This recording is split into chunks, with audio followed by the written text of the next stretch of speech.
Welcome, guys. We're back today with another episode of the Founder Fables interview series. And today, I have a very special friend that I know for quite some time. He actually came from the same secondary school as me. Shout out to Victoria Secondary. But I Yeah. I really love his story of how he actually started entrepreneurship at a very young age. I think he also mentioned that he actually came from Malaysia as a scholar, right? So really, also not easy to come to live in a foreign country and yet start a business from scratch. And today now is running a multi-million dollar e-commerce marketing agency with many employees, both local and overseas. So without further ado, I want to bring on my special guest and maybe he can share more about himself and what he does. Yeah, heck yeah. Thanks, Irvin. Yeah. Josh here, Josh Chin. I am the co-founder and CEO of Kronos Agency. We're a retention marketing agency specializing in e-commerce businesses. It's just a fancy way of saying we help e-commerce brands write emails and help them make more money from their existing customers. We started out with emails. Now we've expanded beyond into the different retention channels like SMS, push notifications, direct mail, postcard marketing. That's a thing as well. And now we're stretching beyond, going into paid social, performance creatives, and conversion rate optimization. Essentially, the different channels and different marketing components that you need to grow and scale an e-commerce business profitably. So we started this in 2017, I'd say. 2017 as a kind of like a side hustle when I was in NUS, year 3 of business school. And we have eventually me and my co-founder grew the business to a point where it became a full-time job. So we incorporated the business 1 year later while we were in university. And when we left school, that was our full-time gig. So yeah, very lucky to found. Very, very nice. And did you intern at an e-commerce company previously, like even before you graduated, or was this like your first ever experience? Even when you like started the agency, that was the very first time you really had experience working with e-commerce businesses. Fairly fresh to e-commerce. So a bit of a backstory is when I was in year 1 or year 2 of business school in NUS, I had a lot of time on my hands. So for those of you who are in business school, you probably know what I mean, or have been to business school. Lots of time on your hands. And so I figured I could either trade my time for money, which I did. One of the first gigs I took up was waitering at a restaurant. I earned, I think, $8 or $9 an hour, which was a lot of money at a point in time, coming from nothing. And then Which year was that?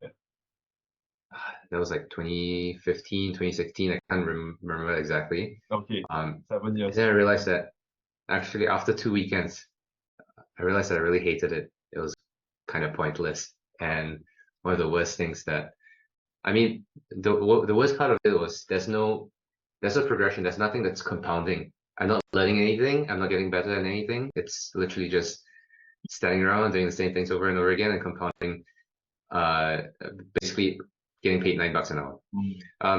I didn't like that. So I ended up taking a bit of my savings and started an e-commerce business because I came across a course on this website called Udemy. Udemy.com. Yeah, Udemy.com. And it was one of those seasons where they were promoting courses for $1 a pop. So I bought a shit ton of courses and I went through all of them, from random stuff like from blackjack card counting to price action trading, basically like Forex and looking at charts, technical analysis of trading, to something that caught on was eBay, selling stuff on eBay. It was really just retail arbitrage. It was taking things off a discount from Amazon and Walmart.com, HomeDepot.com, all the US sites. When they have markdowns, I'll list those products onto eBay for full price. And what I'll do is when someone makes a purchase, I would put in the order on the original website, and I'll make a bit of a margin. Retail arbitrage. Yeah. There's a bit of a risk there, which is if the markdowns go away and the retail it becomes basically original retail price again, I would lose a bit of money because I have to pay eBay a transaction fee. So I did that for a little bit. Eventually, I found a couple of winning products in the hair category, and I made my first $1,000 doing that. Wow. Did you ship them yourself, or did someone else ship it for you? I was drop shipping. Right? So okay. kind of drop shipping. When someone made an order, I would put in the order on Amazon or on Walmart, and instead of filling in my own address, I would fill in the eBay customer's address. That's smart. Basically, that's it. That's how I got my start. I knew basically no one else, 0 people was doing it at a point in time, and I thought I was I found genius, right? that was a genius, a breakthrough. Yeah. And then my immediate thought process was, all right, great, I have $1,000. I'm gonna be an investor now because I read Rich Dad Poor Dad, and I'm gonna be on the I quadrant, investor quadrant, and that's when I realized that $1,000 isn't a lot of money to start with. Even if I doubled my money and I'm the world's most successful investor, that's still $2,000. Yes. So I had to go back to the drawing board. Instead, I think it was Robert Kiyosaki that said, or someone said that the best thing you can invest in yourself when you have no money is the best thing you can invest in when you have no money is yourself. So that's what I did. I bought a bunch of more courses, more books, because that's what got me my initial so-called success, right? That's when I came across Shopify, and I saw I think that was around the time in 2016-17 when they published their growth chart. They went from 100,000 merchants to 1 million merchants in about 2 years' time. And that's when I realized that's the future. That's it. I'm gonna be there. I want to be there, and I want to be the fellow that's selling shovels. Everybody's building Shopify sites. So I decided to build an agency and fulfill all the criteria that I had, which was it has to be B2B, so the ticket size was high.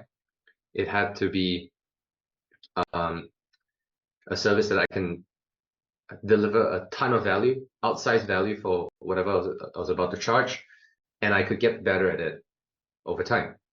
And lastly, it has to be global from day one, because I knew that being in Singapore and staying in Singapore is too small a market, but the global Shopify market is massive, especially in the US. So I ended up building a remote team from day one, and the whole team is still remote till now. And that was how I got my start.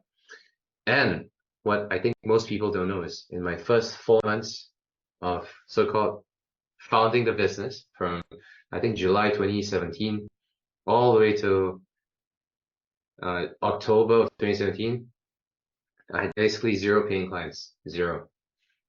And for that 4 months, I was just hustling and reaching out to people because I had no network, right? I knew nobody. I don't know anyone else who was in the space. So what I did was I looked at where my ideal clients, my target prospects were hanging out in, and they were all in Facebook groups. That was the rage back then. A lot of drop shipping Facebook groups, e-commerce entrepreneur Facebook groups. So I kind of put myself in. It's kind of like a barnacle strategy. I barnacle myself into these Facebook groups and latched on to their growth because these groups are growing very quickly. And I added a lot of value, provided a lot of insights and ideas. And it's fairly easy to do so because I was only focused on one tiny thing, which was email marketing for e-commerce businesses. And I was spending all my time studying that one thing. So clearly I was way better at most other people who were busy building their Shopify businesses, thinking about logistics, product development, Facebook ads, Google ads. They had no time to think about emails. But what they didn't know is that emails contributes to at least 15% to 20% of additional net margins to the business when it's done right. So the upside potential is very high. I could add an extra, if the business is making 100K a year, I could add an extra 20K, and I could charge a small amount relative to that. So that's what I did. My first 5 clients were trial clients, non-paying clients, and my pitch was simple. Hey, Mr. Prospect, I just learned this new cool thing, and it turns out, looks like I'm able to generate an extra 10% of revenue to your business. And here's the thing, I'm not going to charge you a single cent for it. All I ask in return is give me a testimonial. I'm going to turn it into a case study, and I'm going to build my portfolio. I'm new to this craft. It looks like you could use some help. I'm going to do it for free. What do you say? And even with that pitch, I've kind of realized that it's not easy to get a yes. So I did it over and over again for 4 months. Even with that pitch, like there's no risk to them. No, not at all, because the risk is in opportunity cost and lost time. And I'm pitching to businesses that's making, multiple 100 grand a year, multiple millions a year. They had a lot to lose if I wasn't doing it right. Lucky for me, the law of large numbers pay off. When you do it over and over again for such a long time, some people, someone's bound to say yes. So a couple of them did say yes. And I remember my first conversation with my first paying client. I did the whole thing again, but I withheld the whole you don't have to pay thing. And I said, here's what I do. Here's some of my case studies. Here's what I've done. A couple of screenshots. What do you think? And he said, sounds great. How much do you charge? And I just froze. This was a Skype call I remember opposite Bugis Plus. So I was on the street, holding my phone, talking to this guy on a Skype call. And he's like, how much does it cost? And I have no idea because I've never charged anyone money before. So I just said the first number that came to my mind that I felt was a reasonable number, but I didn't want to sound too desperate also. So I kind of, I made it sound a lot more intentional. $1,250 a month, USD. $1,250 a month. So that was what I got paid. And he said, great, do you take PayPal? I was like, of course I take PayPal. And then I went offline and created a PayPal account and sent it to him.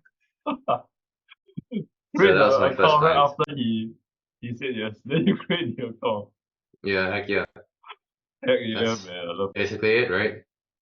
You say yes and then you deliver on that damn promise no matter what. That's how an entrepreneur works. So that's how I got started.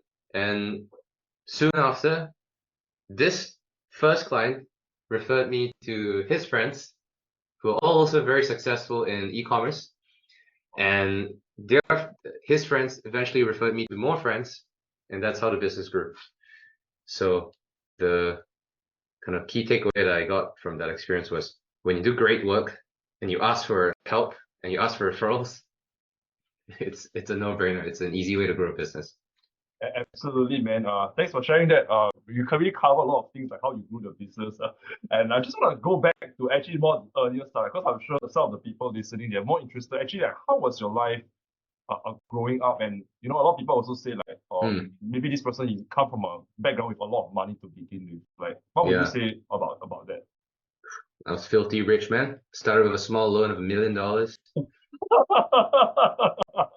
I wish. That would be a cool story. But my story is kind of, I'd say quite typical. I came from a background of, my family is in Malaysia, and so I grew up. I came here when I was 12 years old. I took a scholarship. Came to Singapore when I was 12. But growing up, my family wasn't well to do. We were doing okay at one point in time. Kind of like low middle income, middle class kind of family. And then everything changed when my parents went through a bankruptcy. well, two bankruptcies in fact, one that tied their personal assets to the it was liable basically. So they lost everything, had to sell the home, and they divorced at the same time because their relationship wasn't great. So, and I was like 9 or 10 years old. So that was a big kind of imprint on my childhood and my life. So growing up, I've always wanted uh, to regain that financial security for myself and for my family. So that's a big driver for everything that I do. So whenever I hear people say, money isn't everything, stop thinking about money so much, I get kind of pissed off at that point in time because these comments only came from people with money to begin with. So yeah, that's my story. So coming here was a godsend. It was an olive branch because I would not have been able to afford a secondary school education. Even paying for secondary school in Victoria School, VS, would have been a massive struggle if my family had to pay for it out of pocket. But thank you, MOE. Thank you, PAP. Thank you, MOE. Thank you, PAP. Yeah. All right. Yeah. I'm a PAP loyalist. Oh, next time the election is coming up, right? People say, nah, you're saying. We'll see. So we know who you're voting for. I'm still Malaysian, by the way. So if anyone in the government's listening, please grant me my PR. I've been a loyal tax-paying resident for a long time. Then that's very powerful, like what you shared, like you said, your family, going through bankruptcy twice at such a young age. That's something that I don't even think a lot of people can relate with.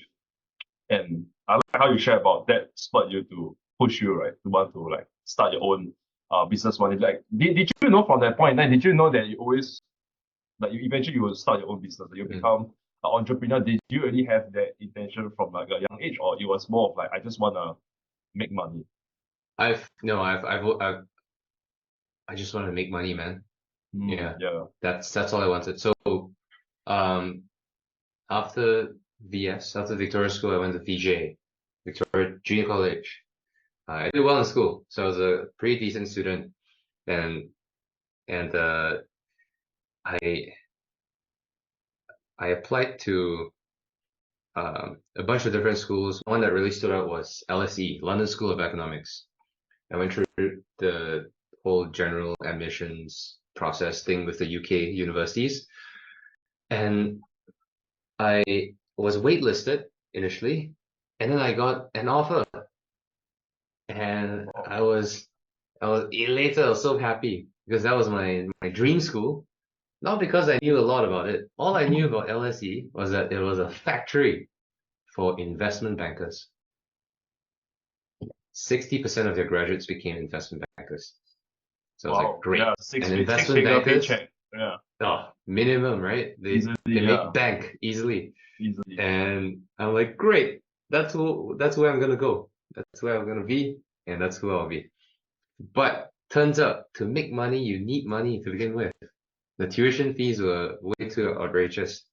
It would have costed me about $500,000 in total Sing dollars to go through the entire course.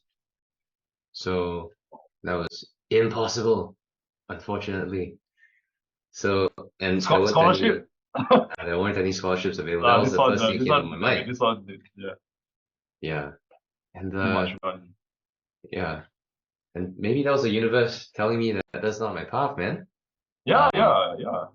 Which was a good thing. So I went to NUS and did business school, had a ton of time, started Kronos, my company, and also met some really interesting people along the way. Yeah, so I think people want to know, how did you meet your co-founder? Did you meet him in school? Because like you guys started out pretty young. Yeah. When we first started out, we were both 21, so not super young. When we started the business, we were both in year 3, and we met in school, but not university, not JC, not secondary school. primary school in Primary Malaysia. school. Yeah. Oh my So god. he's Malaysian as well, and we grew up together. So he's a childhood friend, and we ended up coming to Singapore at the same time. We went on separate kind of journeys, different schools, different friend groups, and we just kept in touch. And I always knew that he was entrepreneurial and he wanted to start his own business. So when I first started the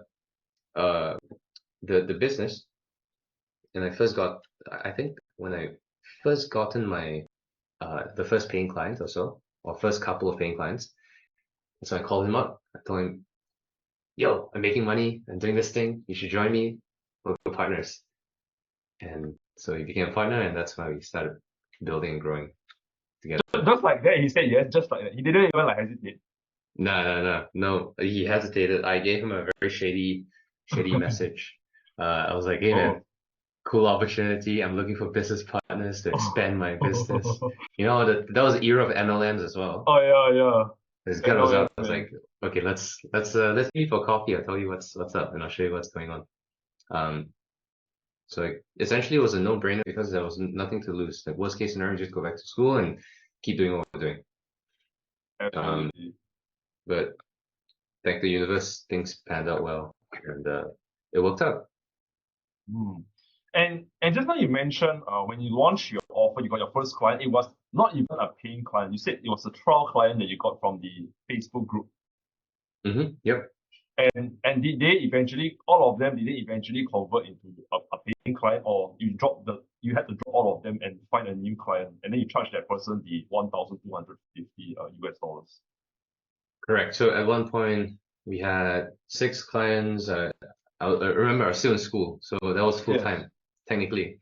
And I was at one point I think I was floorball captain or vice captain, something along those lines.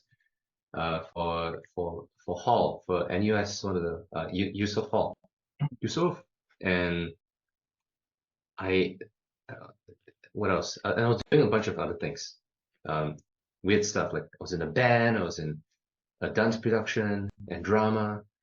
So I was really filling my calendar because I have so much time, right? I want to do shit. So part of my French, but I had to do stuff, and so I had it came to a point where I had no time left to build the business, and so eventually when I got my first paying client, I had to start to say no to some of the existing free trial clients as well. So I mean that worked out well, but how I got the first one was really just brute force hustle. I tried different approaches on Facebook groups. I prettied up my personal profile, and I did my pitch. So I A/B tested my pitch, right? Use different words, different offers. What would convert better? And let's send out like hundreds and hundreds of messages to random people. But carefully, of course, to not get banned. Like from the school down, you're messaging Yeah, hundreds of business owners. heck yeah. Oh, I love it, man. And this is just a question which I think some people might be asking, right? Let's say maybe they are university students. Nowadays, there's a lot of university students who are doing like part-time work as well. And let's say for this university student, or even someone that's working like a corporate 9 to 5, I think one of the biggest questions we get, right, is how do you even like balance your time? How do you juggle having two full-time things? Like you're studying, you have your CCA, your dance club, and you have this business. So how do you find that balance before everything like crumbles down? Like, I guess you find for me, I found my limits by pushing it, right? So I knew that I could at that point in time I needed 6 hours of sleep, ideally 7. So I would sleep for 6, and then every waking hour I would just work. So my daily schedule would look something like this. I wake up in the morning, very early, whatever, 5 a.m. or something. 5 a.m. club. I'll go to office early. Oh, at that point in time I was oh yeah, I forgot to say I was in an internship as well in in NUS in one of the startups, and I learned a lot in that internship. Like everything I knew about sales up to very recently was just from that one experience working with the CEO. The CEO became a great mentor, and he taught me a bunch of things. And so before that job, I would do my agency work and reach out to a bunch of people and do all the crap that I did. And then my proper full-time job. And then during lunch break, I wouldn't go and have lunch with my colleagues or friends. I would just do more work and then continue my internship work. And then after that, I'll go back to do whatever training and floorball or dance or drum or something along those lines. And then I'll come back to the office and continue to work until 11 p.m. And I'll go back, knock out, and wake up again and repeat the cycle. So as you can imagine, there's no space for social time, going out and hanging out, clubbing. I don't know what else young people do anymore, but girlfriend time, boyfriend time. Yeah. So all of those things were really compromised, right? I had I was in a relationship at that point in time. Wow, Same relationship. So many plates. Same relationship today, thankfully, fingers crossed. So my girlfriend Jo, she stuck through it all till now. But that was a very trying period because all of my attention was going to building the business and everything else. So I really didn't have much time to spend with her. So there's bound to be compromises, and I was conscious about that, and I had preemptive conversations with Joe that, look, I'm going to spend most of my time doing this thing for the next X number of months. I'm going to give it a fair shot. I'm going to grow it as quickly as possible, but that means that we can only do dates on Saturdays or whatever. So yeah, just being conscious about that. There's always time. There's bound to be time. Yeah, it's just about allocation and sacrifice. Oh, I like the way you say it, man. Yeah, it's absolutely about sacrifice. And so back then, your priority was to grow the Kronos, even though you didn't know it would work out back then. But even with the internship, everything, I guess your main goal was still trying to turn Kronos to see if this could become a real thing. Like you didn't even think about going to corporate at that point in time. Like just turn this into a real business. Yeah, not really. I think it's a flaw, but when I get excited about an idea, even now, I don't think about a plan B. I just go all in on the idea and try to make it work. If it doesn't work out, then I find a plan B. And typically that's always a plan B. Yeah, all in or nothing. But I mean the context is that, look, if I were in a full-time job and I was being paid a regular salary, would I take the risk and do the stuff that I did? Maybe not, man. I don't know. I can't say for sure. The difference is that when I was in school, I had so much time. There was nothing to lose. And the worst case scenario was, Tim Ferriss would say, right? Fear setting instead of goal setting. Fear setting. What's the worst that can happen? And then like actually putting that down on paper, making it real, and seeing it for what it is. And I realized that my biggest fear was failing and making a fool out of myself. And it's all psychological and emotional. But the real failure, or like monetary loss or anything, it wasn't really that because I didn't put any money up front. I probably would have lost that $1,000 from the course materials and the books that I bought, but that's still also not really much of a loss because I gained knowledge and I learned. So yeah, that's the rationale. I love it, man. Yeah, absolutely. The fear setting is a new. Actually, I have not heard of that, even though I read the 4-hour work week. Yeah, interesting.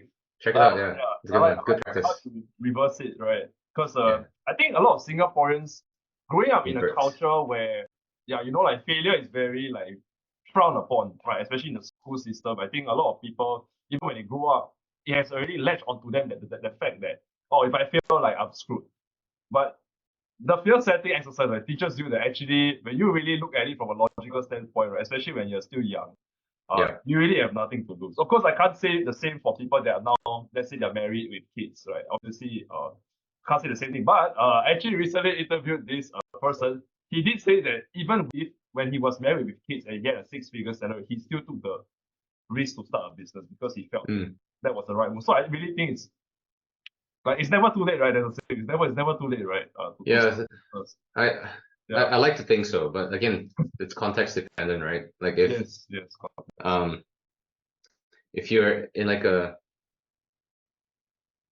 if you have an amazing growth trajectory in one of the FAANG companies, like maybe you're in Amazon or Meta, and you're getting paid a shit ton of money, like a manager would be paid about, a junior manager would be paid about 300-400K. With a ridiculous amount of like compensation package, quite a fair bit. I might be wrong. Again, this is like just secondhand information, knowledge. And your biggest economic engine, meaning where you're gonna get the most bang, the most money for your effort and time, is probably in that path versus like taking a risk of going up. Maybe the path might be, look, I'm gonna grind for a couple more years. I enjoy what I do at Meta. I'm a great programmer. In 3 years' time, I'm gonna go from an L5 to an L6 or L7, and I'll double my salary, and I'll make 800K a year. I don't know if that's possible or not, but maybe that's the path. I don't think that starting a business is necessarily the path to go. There are other reasons for starting a business that might be a bit more compelling than the rewards, because it's way easier to make a killing in a big company and get paid a lot of money. That's true. Than to start a business. You might start a business because you are really passionate about something, an idea or a cause or a solution or a journey. Or you might be, a typical entrepreneur. You're unemployable. You're a terrible employee. Unemployable. Yeah, maybe, and you have to start your own thing. Or maybe you have an itch or a calling that you just more spiritual than anything that you cannot scratch and solve. Then to start a business, that's the only path. Then great. I mean, but you gotta take care of yourself first, right? Like make sure you have your oxygen mask ready financially. Totally, man. Yeah. Absolutely. I think the context is very important because like maybe nowadays because of like social media, entrepreneurship suddenly has become a very cool kids kind of thing. But absolutely, like you said, right? If you're in a high-paying job, then that's already guaranteed. Whereas like nothing is ever guaranteed in business. Just because you might be a CFO or a CTO at a big company doesn't mean that if you start a business, it's gonna work. You might actually end up going bankrupt, right? There's so many stories of that. So, exactly. I mean, you're not immune to the statistics. But what was it? 7 out of 10 businesses fail in the first 5 years. I forgot whatever that stat is. Right? You might think you're a special one, but we're all susceptible and not immune to stats, man. So yes. Yeah. And since you launched the business, right? Just like you mentioned a great point about doing great work. So let's circle back to it. Talk about doing great work, which has led your client to refer to more clients and just keep referring and referring, right? Yeah. What exactly do you define when it comes to other than just being, of course, you must actually produce results like let's say for email marketing, but other than that, what is considered like good work that you feel make the client really want to refer you to more business owners? Yeah, that's a tough one, right? Because every business is different and success is defined quite differently for everyone. For some businesses that we work with, and again, this is in the context of B2B business, and we're dealing with mostly founder or high-level executive types, and the definition of success might be different. Some might be, all right, I don't want to talk to you at all. I just want to get a report once a month, and I want to know that my numbers are healthy and green, and I'm getting an ROI from hiring you guys. Great, maybe that's it. And doing great work is making sure that our ROI is amazing and we're reporting on it proactively and giving this fella insights proactively, and that's it. For others, it might be I want my agency to be a part of my kind of my strategy discovery process. Like I want to be able to spar with someone to come up with better ideas to grow my business. So I want that communication, the conversations, and the mental stimulation. All right, great. Maybe that's success. So if we were to use the same approach that we did for the first type of client, for this client, probably wouldn't work because they want something more than that. So it's about understanding what our clients want, and then delivering upon those expectations. And if fundamentally what that means is extracting that expectation and understanding that expectation deeply on what client success means, and then delivering upon that expectation. Sometimes that's a process of discovery, because sometimes the client doesn't really know. They don't really know what success means to them until you actually ask them like specific questions. So yeah, that's how I think about it. But it doesn't mean that we're always great. We have churn, we have unhappy clients all the time as well. But it's about getting better over and over again incrementally, so that the percentage of clients that are unhappy go from 0.5% to 0.1% over time. And great, everyone's happy. Yeah. I like what you talk about the customer success of everyone is different, because one client might be about, I just want to make more money. It's just to make me more money. I want to see the revenue going up and up. Whereas another client might be like, it's okay, like the revenue might not have to go up, but just make sure the system runs and I don't need to spend much time managing you. Right? Maybe to them, the time is more important, and everyone is different. I think that's a very, very valuable teaching point. But apart from this, right, has anything else worked for you guys in terms of like attracting and retaining clients in the past 7 years of running Kronos?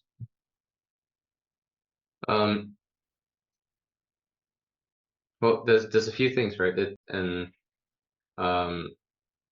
I like to think of channels that can compound over and over again, meaning channels that we can get better at over and over time.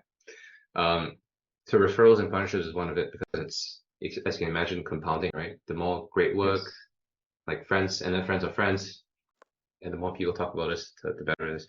So that's one way, but that's less controllable. That's hard to control and hard to track. Something that's easier to track and easier to control would be paid ads. So that's actually a new thing that we've just started this year. For a long time, it's quite hesitant on running paid ads as an agency to acquire clients. Why are you hesitant actually to run paid ads? Because it's really expensive. It's really, really expensive, and if I can, if I can get a client through a referral, why would I want to spend money on paid ads? And also it's fairly difficult to crack, because the funnel for a paid ads client, someone that discovers our business through paid advertising, they click on an Instagram ad or Facebook or whatever, they're not going to have the same level of rapport and trust and warmness as a referral would have. So the process is very different, and we weren't really prepared with that for a long time. So this year we fixed that, and now paid ads is a good portion of our business. Is about I'd say right now about 25% to 30% of our deal flow. So that's pretty decent. Another one's events. Events are huge. Events in person, like actual in-person events. Actual in-person events, yeah. None of the webinar stuff. Actual in-person events, huge. I would in the early years, I would try to kind of wiggle my way into major events, and try to get on stage to speak through either referral, through a friend, kind of pull connections, and eventually I found myself on Affiliate World. That was a big ass stage. That was a big crowd. I think they had, if I recall correctly, they had about 3,000-4,000 attendees, which was massive at a point in time. This was 2019, first time on the big stage, and I got on the main stage, and that made a massive splash, right? Because lots of people saw us.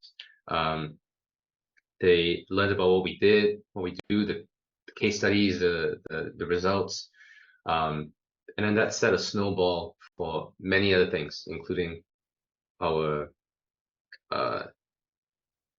new clients, but also new referral partners that came through as a result, and then new opportunities for speaking as well. Through that event, I met now a good friend, Ezra Firestone.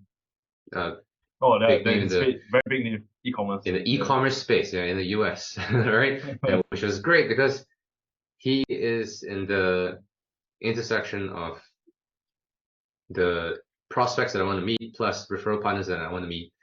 And he's also a potential referral partner to us. So I got to meet the guy, build a great relationship, and over time became good friends, and he's a good mentor, right? So little things like that come as a result of being on stage at these major events. So now I try to identify these opportunities, and over the years I've been able to speak at various stages, and it's helped a lot. The key thing for us was identifying events that were targeted and specific to our community, because we only serve e-commerce businesses, and primarily in the small mid-sized sector. So these are businesses that make anywhere between 1 to 10 mil or 10 to 50 in annual revenue, and then we have a handful of 50 to 200. So we couldn't go after like the big Tech in Asia conferences, probably not for us, or the major whatever South by Southwest, probably not for us. But e-commerce, something specific to e-commerce, or Amazon, perfect for us. So that was. How about Shopify conference? I'm sure like every year Shopify has like some mega conference for all their talks. Huge, yeah. Do you go for those? Shopify Ignite. I've never been to one. We are, I'd say, we're kind of arm's length with the Shopify team. We work very closely with the Klaviyo team. So Klaviyo is a marketing automation platform specializing in email and SMS for. Yeah, I know how much you love Klaviyo. Yeah, we built a big chunk of our business around Klaviyo, and we're Klaviyo's biggest partner in Asia, right? So in Southeast Asia, for example, when they've only kind of recently just stepped into the arena into Southeast Asia, and we're their key partner going for kind of go to market and growing the space. We love those guys, but with Shopify, we're kind of arm's length. They're not exactly really close partners of ours, but they've sponsored our events. We've been to some of their events, and almost all of our clients are Shopify users. So it's kind of like a strange mix there. But I'll love to speak on the Shopify stage someday. About time Shopify watch this interview and get you on the stage, man. Get me on stage. Yeah. And so just to be clear, when you talk about these events, you are actually going there to speak, and it's not you are organizing your own event. Because I see some people that actually do that. They organize their own events and they run ads in the local area, and they get the business owners to come down and then they pitch. Yeah.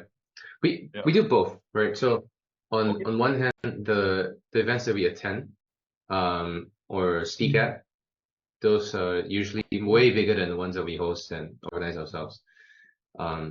We had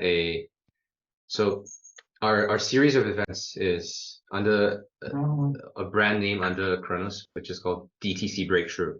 I mean, for direct to consumer e-commerce brands. What is that? What is DTC Breakthrough? That's our events business, events name. Okay. And last August, we had our inaugural first ever mastermind. We ended up having about 82 people in the room. Everybody paid quite a fair bit of money to be in there. So the caliber in the room is very high. I think in terms of GMV, we crossed about 1 to 1.5 billion in annual revenue in that one room, which was pretty cool. Yeah, mega. And but it took a lot of us to organize and do. And I didn't even get stage time. It was all speakers that I flew in from different parts of the world. You didn't even get to speak at your own event? What? Yeah, I did, because I'd much rather have much rather build that goodwill with the different speakers that we fly out and the attendees that we host, than to kind of promote ourselves. So, but if we were to do it again next year, it's going to be a little bit different. That was a great event, but Where was it at, by the way? It's not in Singapore, right? that was in Singapore. Oh, it was in Singapore. Yeah, it was. We had it at Capital Kempinski. Where's that? But it was a small one, like 1.5 days event. Where's Capital Kempinski? Like, where's that place? City Hall. Oh, okay. It's like Yeah. a old private room, a club or meeting room, meeting space. No, that's a hotel. Capital Kempinski. Hotel. Oh, okay, Yeah, I so understand. fancy 5-star hotel. Ooh. Yeah, right smack in the middle of the city, right? City Hall. So And yeah, the 82, people from the business owners, they are all flying everywhere as well. Like, I don't think they're all Yeah. Singaporeans, right? no 12 different countries. Wow. And That's sick, man. yeah, most of them were not from Singapore. So funnily enough, we had two sponsors for the event, Shopify and Klaviyo. Oh, Shopify. Yeah, naturally, Have right? to be, right? Have to be. Come on. Yeah. Yeah. And unfortunately, we didn't do it wasn't a great investment for Shopify, because a lot of these users and players are from outside of Southeast Asia. And the team that sponsored it then was the Southeast Asian Shopify team. So you can imagine that they have their KPIs and objectives to meet. Yeah. And as business owners, we don't think about it. We think about, all right, what's the impact for Shopify versus like the dynamics of the different business units, different geos, having different KPIs. But yeah, lesson learned. Yeah. It's an interesting one. Okay. So walk us through like what has been like your toughest challenge that you ever faced while you run this business for like the past 7 years, and how do you guys overcome that? The toughest challenge. I think early this year was pretty tough. Q1, we had a big downturn. For the first time ever, we went into the red. We lost money for 2 months in Q1. That's very unusual for agencies, because agencies are traditionally very profitable. And that was tough because we were over capacity. We had over capacity, way too many people, and we had to make a choice. Do we want to? And that was like earlier this year. If you guys remember, it's layoff season, or at least season 1 of layoffs, right? I thought it was just the tech sector, but I think it's everyone got hit. Kind of everyone, man. But heavy on the tech sector. So we're thinking, do we need to do this? And it's a matter of risking the farm, the whole business, versus risking morale and our relationship with our employees. It was a struggle, because we didn't exactly know when things were going to turn around, and how it's going to all pan out, and how whatever interest rates, environment, and everything is going to improve or not. We ended up not letting anyone go. I think we did do one. I think 1 or 2 terminations, but it was performance related, so no layoffs. That was a big signal to the team that, all right, we always say that we're a people first company, in terms of like stakeholders. We rank employees first and then clients. Employees come first and then clients. But this is like the moment, right, to really put our money where our mouth is, where we really mean it. So we did. So we kept everyone. We powered through, and we came out to be a stronger team, stronger company. So we're in a better shape now, much more profitable than before. Next year is going to be a much stronger year for us, because of all the pains. And the weird thing about this is, when things are going well, or when things are going okay or good, not great but good, that's the biggest enemy to any innovation or any improvement, because it's comfortable. You don't want to rock the boat. You don't want to, we don't really want to take too big of a risk in case things go south.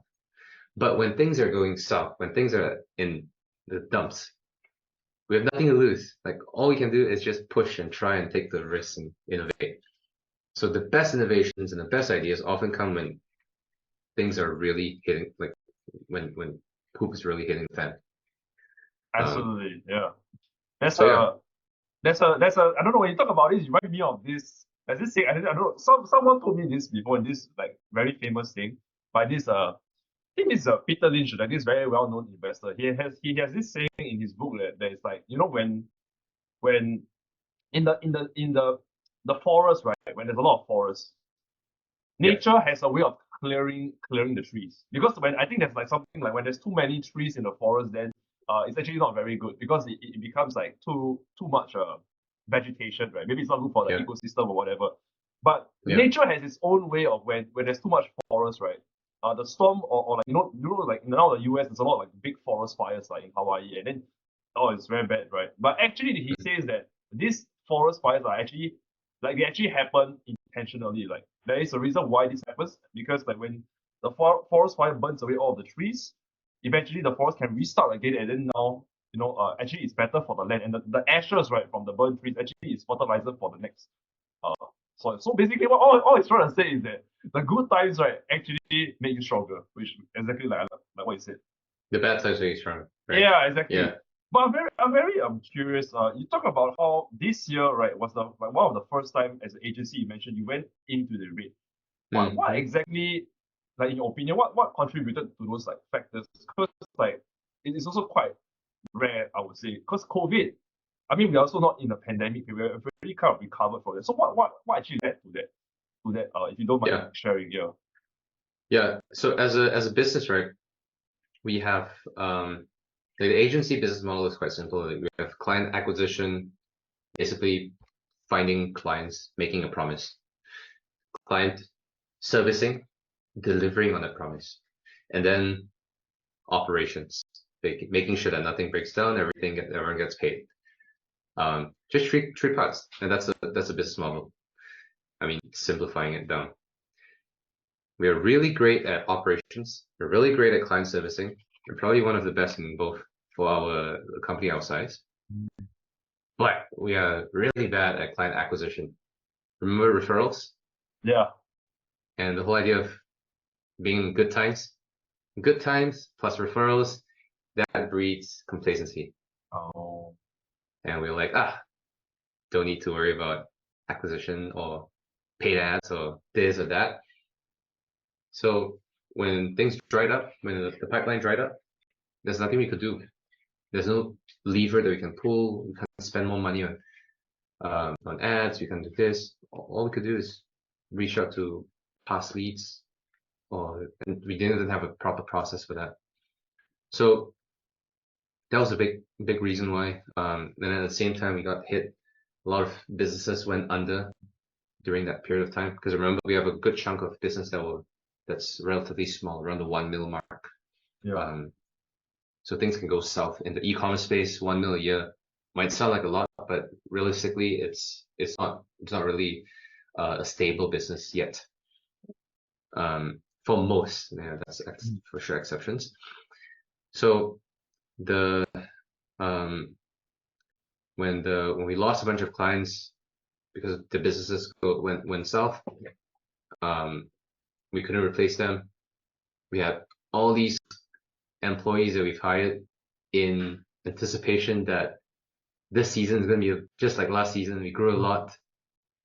That's a recipe for disaster. So that's the reason why. Yeah. Understand. So how are things like doing? How are you guys like doing today, right? Ever since you recovered, so I think things are better now. But how are you guys doing as a business today?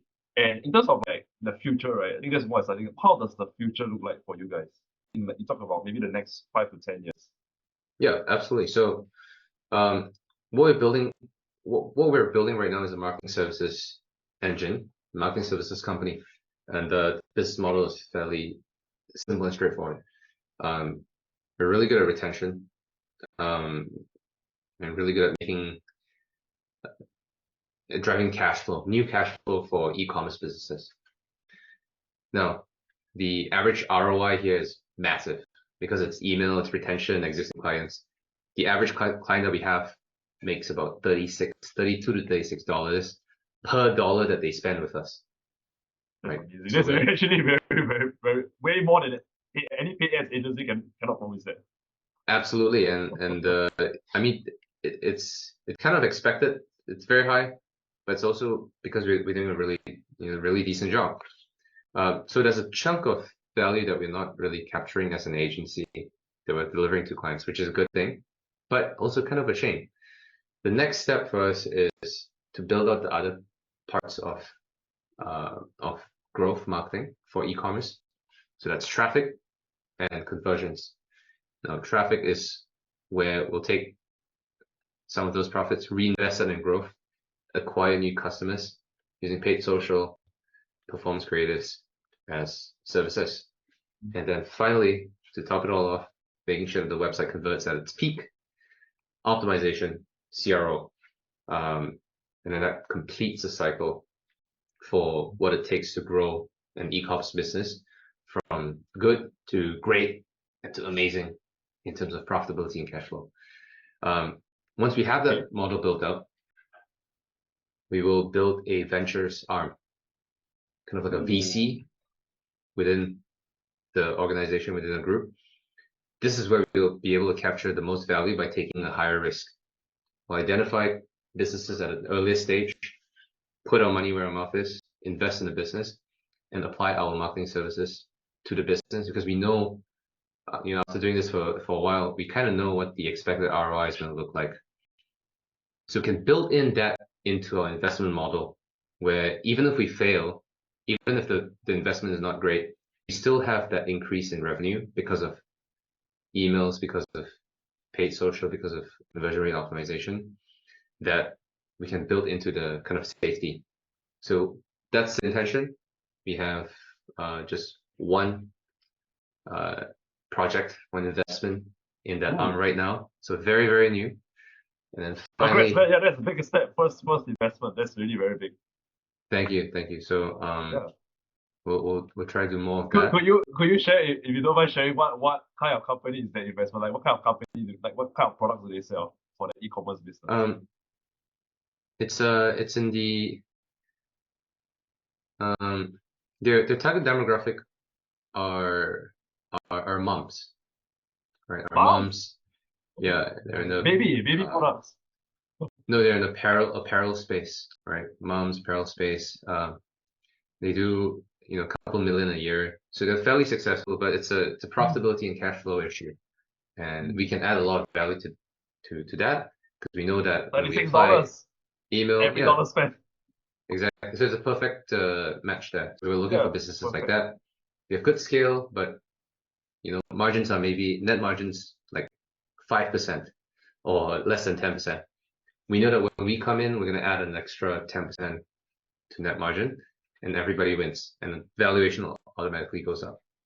And So that's the second piece, and then finally we'll combine all of the insights and learnings that we have. We'll build an academy, a university level program that is accessible to all. Better than NUS. Better than NUS, hopefully, right? Yeah. Oh damn! Like because these are skill sets that I wish I had, right, when I first started out. And if we can package it up into a program with certifications that will scratch our own itch, which is we're always looking for great talent. So why not train great talent? And could also fill up our investment pipeline and our deal flow. And what I find most exciting and interesting is this could be a great vehicle to do some pretty good work for communities that are underserved, underprivileged. When I was growing up, the only reason I'm here is because I got the opportunity to come to Singapore and I took the leap of faith, took the scholarship, and came here. Without that opportunity, without that scholarship, none of this would have happened. I would be maybe in a farm in Malaysia. I don't know. Who knows? Wow. Yeah, that's actually kind of crazy to think about, but it's so true, man. Opportunities. It's Yeah. a fork in the road, right? So I want to offer that opportunity to more people. Like I'm really interested in the academy part. I have to ask, are you guys gonna build a physical school or is it like online? How is it gonna work? Like this is so interesting. I think it's just gonna be virtual, man. Will you be the one running the class? I don't know. That's far out. This is like a 2026 plan.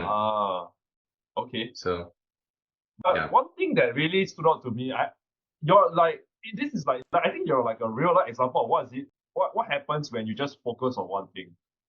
Like you just focus on like that core skill set that you identified, which was email marketing for a very big industry, right? Growing industry, e-commerce. Yeah. And then you build the company to where it is today. And then now you expand to like full stack services. So you really understand the entire ecosystem of the e-commerce business. And now people always say this, right? Oh, I don't have the perfect idea. I don't have the viral product. I don't know what's the idea. But you see, like you clearly don't even need the idea because if you have that track record and the skill and you know how to make money for the company, the people with the best idea will come to you. Like that's what's happening. They're coming to you because they lack that skill. They need that skill. It's not just about the product. Yeah. Yeah, and I mean I'd say if anything at all, don't get too caught up with the first idea. It's never really gonna stay. Like we started out with just email, but now we have a clearer vision of what we want to build next. But it's impossible for me to really know that and to have a good understanding of what that would look like when I first started out. Because I haven't really been in the weeds all that much. I don't know the space enough. I haven't experienced it. It's kind of like you don't know how high the next mountain is until you submit the first peak, right? So Yes. you have to get to the first peak, and then you'll see the next mountain, the next vision, and it develops over time. But one of the biggest lessons I learned was that the company vision is not static. Static.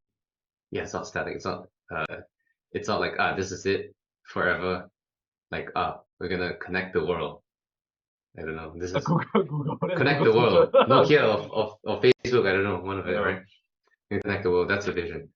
But how that pans out and how that plays out can change. And Facebook, now Meta, would never have envisioned and imagined the metaverse to be a thing when Mark Zuckerberg just started out in his dorm room, right? So just get started and you'll see things clearer once you get going. Just keep moving, right? Awesome. Just keep moving. And this next question I think is gonna be very interesting, right? Do you think anyone can become an entrepreneur today?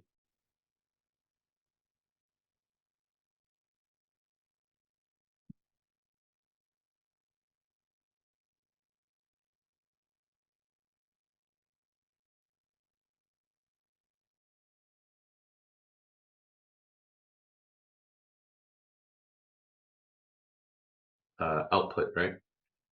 And the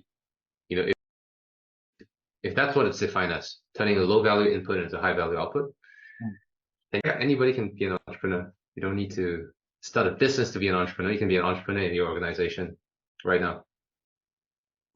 You can build something cool. Your vehicle doesn't necessarily need to be a company that you own. Your vehicle could be, I don't know, Facebook or or Amazon. But what if let's say this person, right, he's not working in like a FANG. Let's say he's just working in like a regular SME. Like what kind of how could we apply that same principle in that kind of context? I don't know, man. How I would do it is this. How I would approach this is, well, it depends on where I'm at and how much experience I have and what kind of skill sets I have. Assuming that I'm starting with nothing or very little, I would prioritize optimizing for learning, optimizing for compounding on my skill sets, because that's one thing that that I know for sure is going to ROI. It's going to give a return on investment. So I would go with the organization that gives me the highest return for my time, highest learning returns for my time. And I would look for opportunities that give me the autonomy and freedom to try new things, learn, take risks, and explore. So, for example,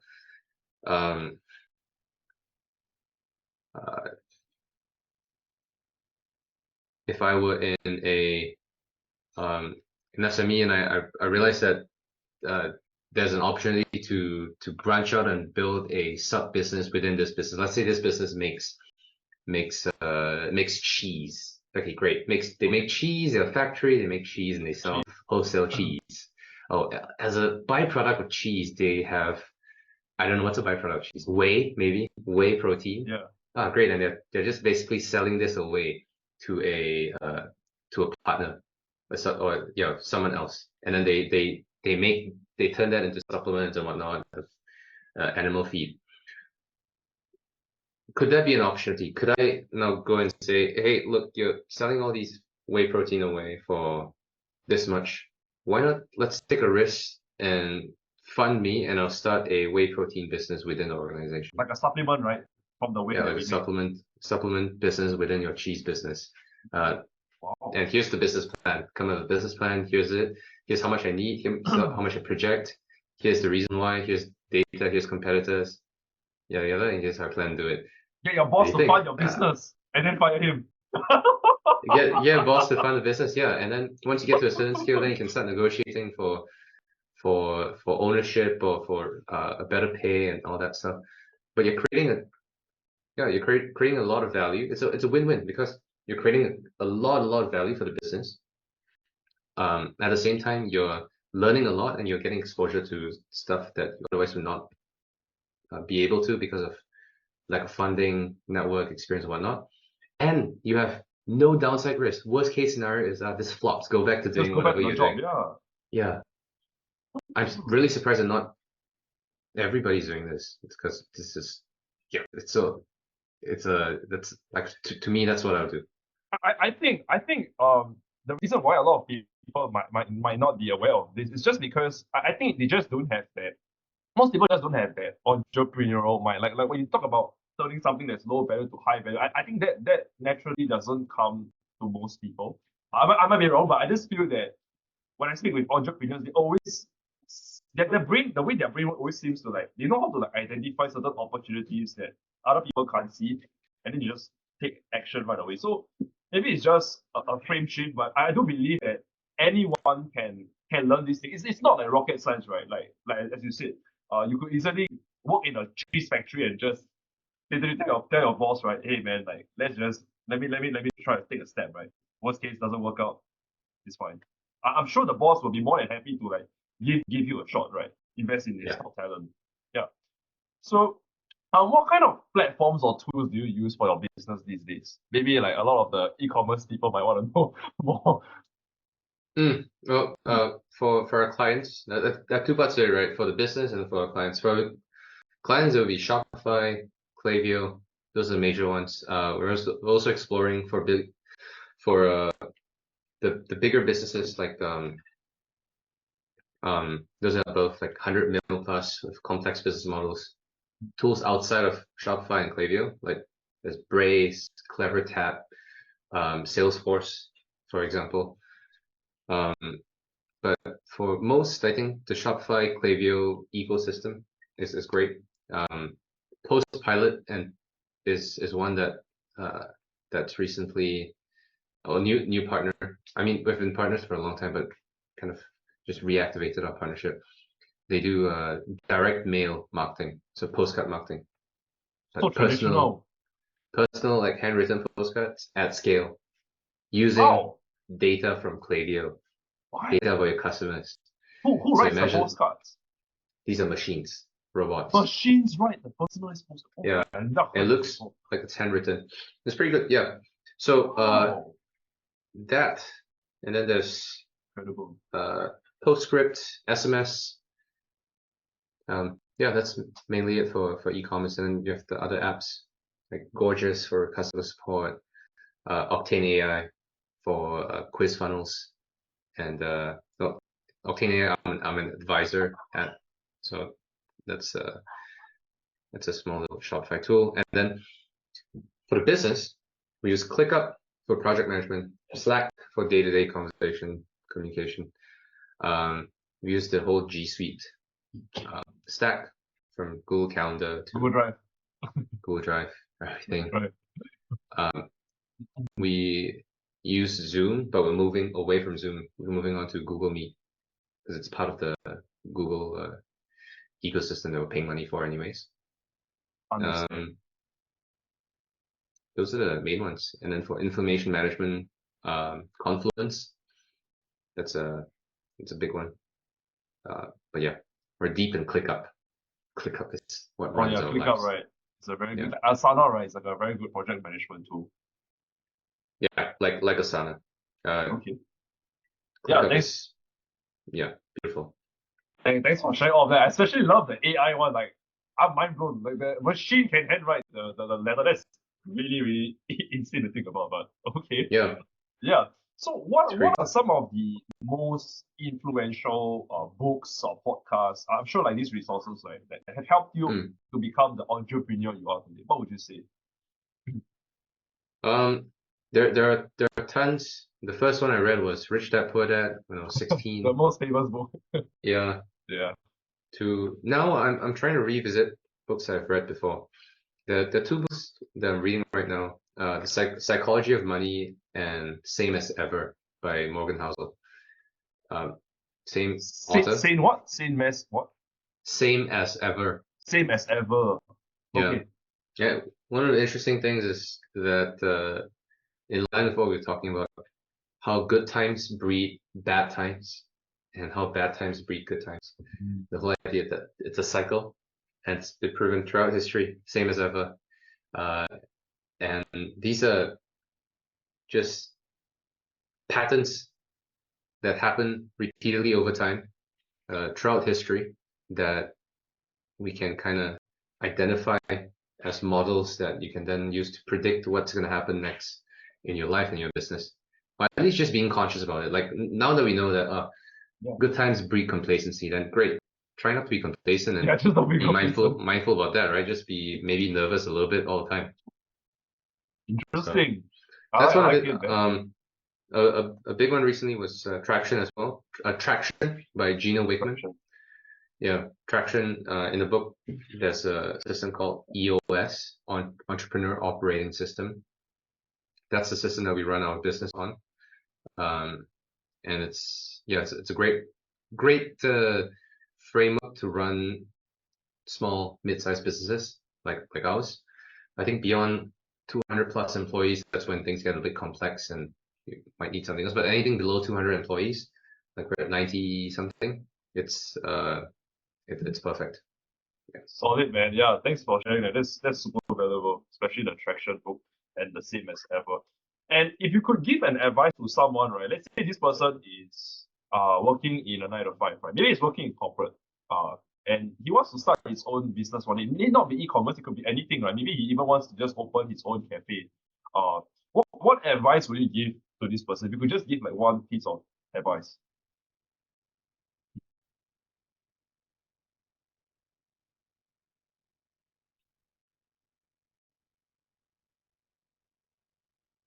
Find two-way doors and take the leap. The comma and then find two-way doors and take the leap. Two-way doors meaning like that's what Jeff Bezos says, right? Like find two-way doors. Basically, a one-way door is basically can open it one way, only one direction. You walk through the door and you can't go back. Two-way doors would be you go forward, you don't like what you see, you can just get back. Kind of like the whole whey protein example that we talked about, which is very low downside risk. It's not career ending. It's not like the worst that can happen isn't all that bad. You can revert your decision. Essentially, reversible decisions. Find reversible ideas or decisions, and take the leap. Because most of the time,